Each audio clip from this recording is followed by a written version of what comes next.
Cooking with Kaveri ಲಾಗ್ಸ್ಗೆ ಸ್ವಾಗತ. Please ನನ್ನ ಚಾನಲ್ನ ಸಬ್ಸ್ಕ್ರೈಬ್ ಮಾಡಿ. ಇವತ್ತು ಏನು ಮಾಡೋಣ, ಉತ್ತರ ಕರ್ನಾಟಕದ ಸ್ಪೆಷಲ್ ರೊಟ್ಟಿ ಮಾಡೋಣ. ಜೋಳದ ರೊಟ್ಟಿ ಮಾಡೋದು ಹೇಗೆ ಅಂತ ನೋಡೋಣ ಬನ್ನಿ.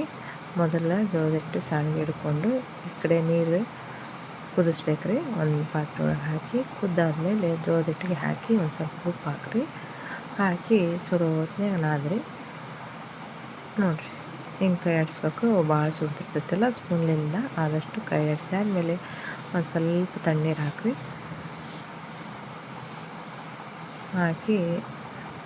ನೋಡಿರಿ, ಸ್ವಲ್ಪ 5 ಮಿನಿಟ್ ಬಿಟ್ಟು ಈಗ ನೋಡಿರಿ ಚರನ ಆದರೆ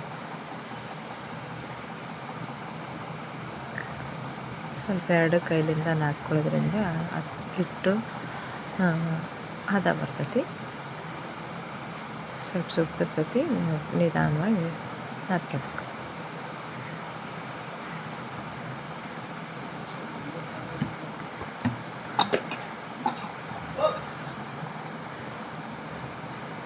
ನಾದ್ಕೊಂಡು ನೋಡಿರಿ, ಈ ಥರ ಹದ ಬರಬೇಕು. ಸ್ವಲ್ಪ ಮೀಡಿಯಮ್ ಗಟ್ಟಿರ್ಬೇಕು, ಗಟ್ಟಿರಬಾರ್ದು, ಅತಿ ಎಳಕ್ಕಿರಬಾರ್ದು. ಸ್ವಲ್ಪ ಮೀಡಿಯಮ್ನಾಗ ಹದನ್ಯಾಗ ಇರಬೇಕು. ನೋಡಿರಿ, ಇಷ್ಟು ಹಿಂಗೆ ಹುಳಿ ಮಾಡಿಕೊಂಡು ರೌಂಡಾಗಿ ಇದು ಮಾಡ್ಕೋಬೇಕು. ಸೀಳು ಬಿಡ್ತತಿಲ್ಲ ಅಂದ್ರೆ ಸ್ವಲ್ಪ ಹುಡುಕ್ ಜೋಳದ ಹಿಟ್ಟು ಹಾಕಿ ಹಿಂಗೆ ರೊಟ್ಟಿ ಬಡಿಬೇಕು. ನೋಡಿರಿ,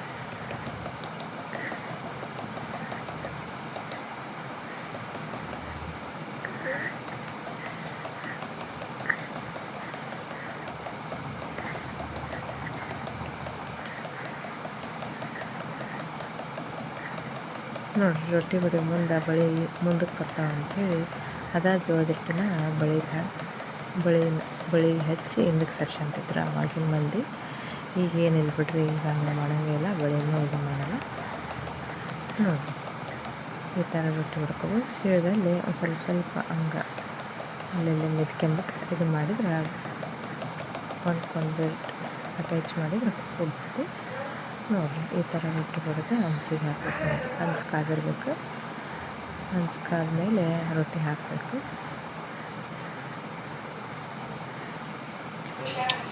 ಮೇಲೆ ನೀರು ಹಚ್ಚಬೇಕು.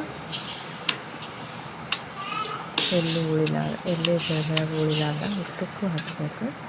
ಹಚ್ಚಿ ಆಮೇಲೆ ಹಿಟ್ಟು ತೊಗೊಂಡು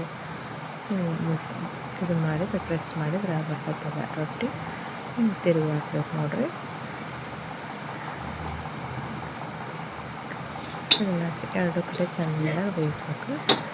ಸ್ವಲ್ಪ ಬಟ್ಟೆದಿಂದ ಒತ್ತಿದ್ರು ನಡಿತೈತಿ. ನೋಡಿ, ಬೇಯಿಲಾದ್ಮೇಲೆ ಒಂದು ಸ್ವಲ್ಪ ಒತ್ತಿದ್ರೆ ಪ್ರೆಸ್ ಮಾಡಿದ್ರೆ ಸರಿಯಾಗಿ ಐತೈತಿ. ರೊಟ್ಟಿ ಬಿಸಿ ನೋಡಿರಿ, ಎಷ್ಟು ಚೆನ್ನಾಗಿ ರೊಟ್ಟಿ ಬಿಸಿ ರೊಟ್ಟಿ ರೆಡಿ ಹಾಕಿ ನೋಡ್ರಿ. ಮತ್ತೊಂದು ಮಾಡಿ ತೋರ್ಸಕತ್ತೀನಿ ನಾನು.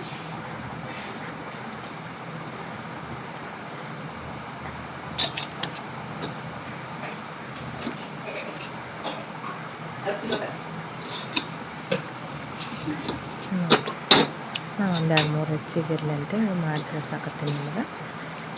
ಏನು ಮಾಡೋದಂತ ನೋಡ್ರಿ, ಒಟ್ಟು ಇರ್ತಾವೆ.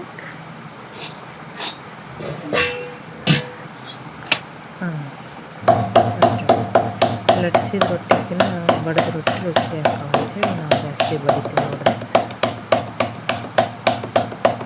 ಕೈಯಲ್ಲಿ ಬಡಿದಿದ್ದು ರುಚಿನೇ ಬೇರೆ. ಹಿಂಗಾಗಿ ನಾವು ಏನು ಮಾಡ್ತೀವಿ, ರೊಟ್ಟಿನ ಲಟ್ಸೋಕ್ಕೆ ಬಡಿತೀವಿ.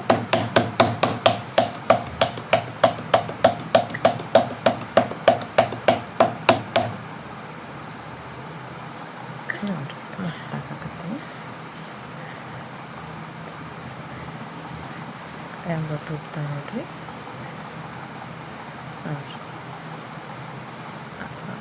ಅದ್ರ ಊಟಕ್ಕೆ ಕಿರಿಕ್ಸಲಿ ಪಲ್ಯ, ಬ್ಯಾಳೆ ಪಲ್ಯ, ಸ್ವಲ್ಪ ಹಸಿಟ್ಟಿತ್ತು, ಮತ್ತು ಇಲ್ಲಿ ಹೀರೆಕಾಯಿ ಪಲ್ಯ, ಬಿಸಿ ರೊಟ್ಟಿ ಬಿಟ್ರೆ ಮತ್ತೇನು ಬೇಡ ನೋಡ್ರಿ ಮನುಷ್ಯಂಗೆ ತಿನ್ನೋಕೆ.